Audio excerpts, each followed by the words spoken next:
Assalamualaikum warahmatullahi wabarakatuh. Kembali lagi kita bertemu di channel Demit Raung yang akan menceritakan kepada teman-teman semua kisah-kisah mistis, tragedi, dan sejarah kelam yang pernah terjadi. Pulau Madura didiami oleh suku Madura yang merupakan salah satu etnis suku dengan populasi besar di Indonesia. Jumlahnya sekitar 5 juta jiwa. Mereka berasal dari Pulau Madura dan pulau-pulau sekitarnya, seperti Gili Raja, Sampudi, Raas, Kangean. Selain itu, orang Madura banyak tinggal di bagian timur Provinsi Jawa Timur, yang biasa disebut dengan wilayah Tapal Kuda, dari Pasuruan sampai utara Banyuwangi. Orang Madura yang berada di Situbondo dan Bondowoso serta timur Probolinggo, Jember jumlahnya paling banyak dan jarang yang bisa untuk memakai bahasa Jawa. Juga termasuk Surabaya Utara serta bagian Malang. Suku Madura sendiri terkenal karena gaya bicaranya yang belak-belakan.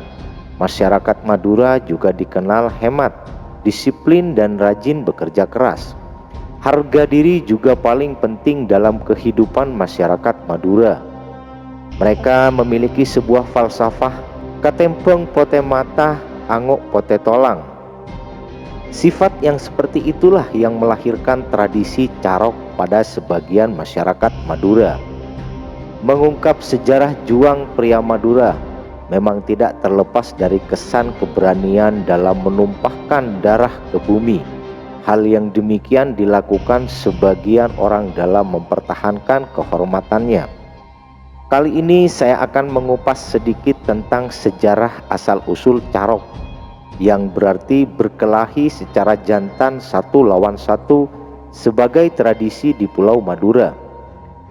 Kata carok berasal dari bahasa Kawi yang artinya perkelahian, di mana perkelahian umumnya melibatkan dua orang atau dua keluarga besar. Umumnya carok banyak ditemui di daerah Bangkalan, Sampang, dan Pamekasan.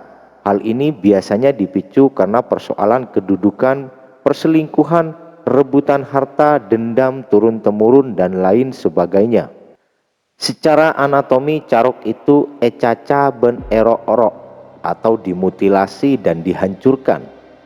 Menurut seniman Barmawi, seorang budayawan asal Madura yang juga berjuluk Heri Macan dari Sumeneb, menyatakan carok sudah merupakan suatu pembaharuan budaya yang tidak sepenuhnya dari Madura. Cara ini merupakan putusan akhir bila masalah tidak bisa diselesaikan, yang di dalamnya terkandung makna pertaruhan harga diri. Selain itu, carok mulai muncul sejak zaman penjajahan Belanda pada sekitar abad ke-18 Masehi, saat kemunculan legenda Pak Sakera, di mana Pak Sakera dikenal seorang mandor tebu dari Pasuruan yang tak pernah meninggalkan celurit. Jika dia pergi ke kebun, di mana sejak kala itu celurit dijadikan simbol perlawanan rakyat kepada penjajah. Sebelum era tersebut, tepatnya abad ke-12 saat Madura dipimpin Cakraningrat dan abad ke-14 saat Madura dipimpin Joko Tole, belum ada istilah carok. Masa Panembahan Somala Putra Bindoro Saud, putra Sunan Kudus Sangat ke-17 juga belum ada istilah carok. Saat itu mereka hanya mengenal silat menggunakan senjata tombak, pedang, keris, dan panah sebagaimana umumnya prajurit-prajurit kerajaan. Hingga permulaan berdirinya Kerajaan Majapahit yang didukung oleh Kerajaan Sumeneb maupun sebelumnya pada masa Tumapel hingga Singosari yang jatuh oleh Kerajaan Gelang-Gelang Kediri yang dibantu pasukan Madura. Senjata celurit pun masih belum ada. Bahkan pada masa penyerbuan ke Batavia oleh Fatahillah yang dibantu pasukan Madura juga mereka masih bersenjatakan keris atau yang lainnya selain celurit. Bahkan pada peristiwa Beranjang Kawat dan Jurang Penatas sama sekali tidak ditemukan adanya senjata celurit.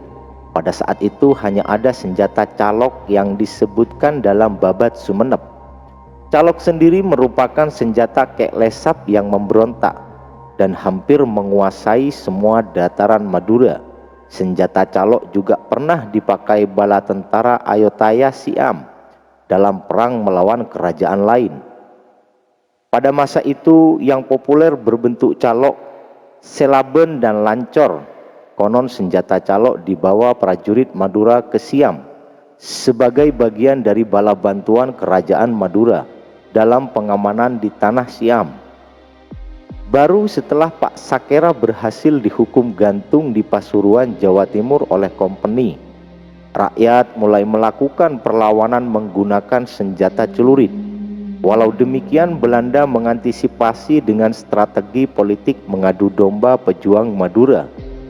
Golongan Blatter atau jagoan yang menjadi mata-mata Belanda diadu domba dengan rakyat yang seringkali Blatter inilah yang melakukan carok pada waktu itu. Celurit diberikan Belanda kepada Blatter dengan tujuan merusak citra Pak Sakera sebagai pemilik senjata celurit.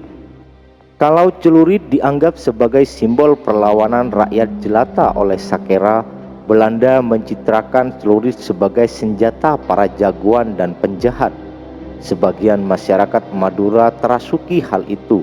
Bahkan jika ada persoalan diselesaikan dengan jalan carok demi menjunjung harga diri.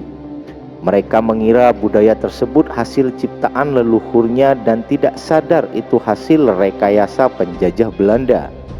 Tapi tidak semua masyarakat Madura seperti itu.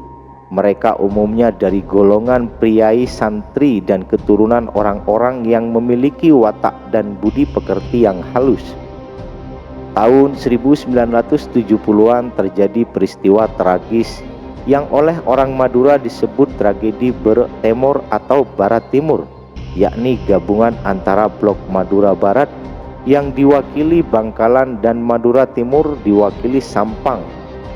Hampir setiap hari konon terdapat pembunuhan baik di pasar, sawah, dan kampung. Saat itu istilah carok dan celurit makin terkenal. Sebagaimana diketahui pada masa Berek Temur itulah beberapa desa seperti Rebesen Barat, Rebesen Timur, Baipajung, Sampang, Jedih cukup mewarnai.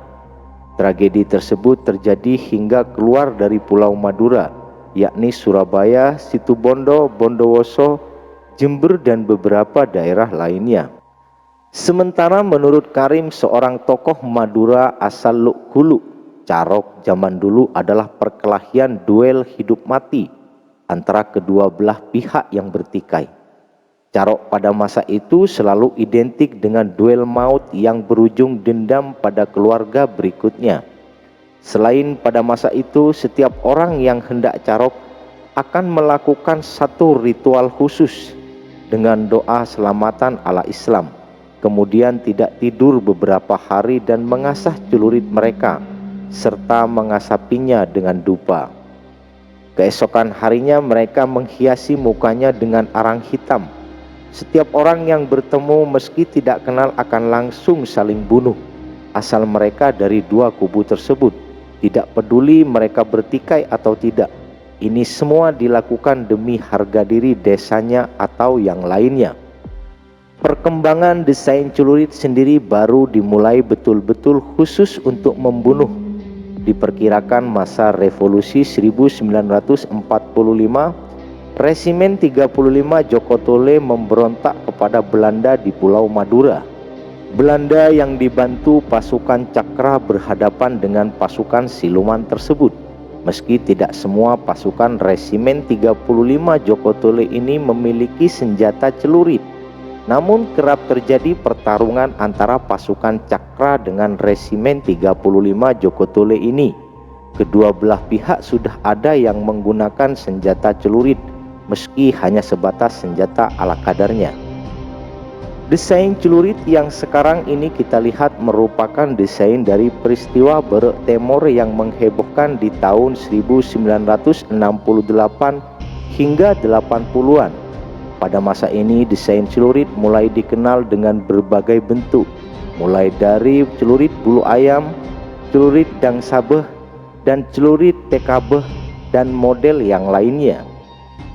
Sekian cerita yang bisa saya ceritakan. Semoga video-video yang saya buat bisa menambah pengetahuan atau hanya menjadi sebatas hiburan untuk teman-teman semua.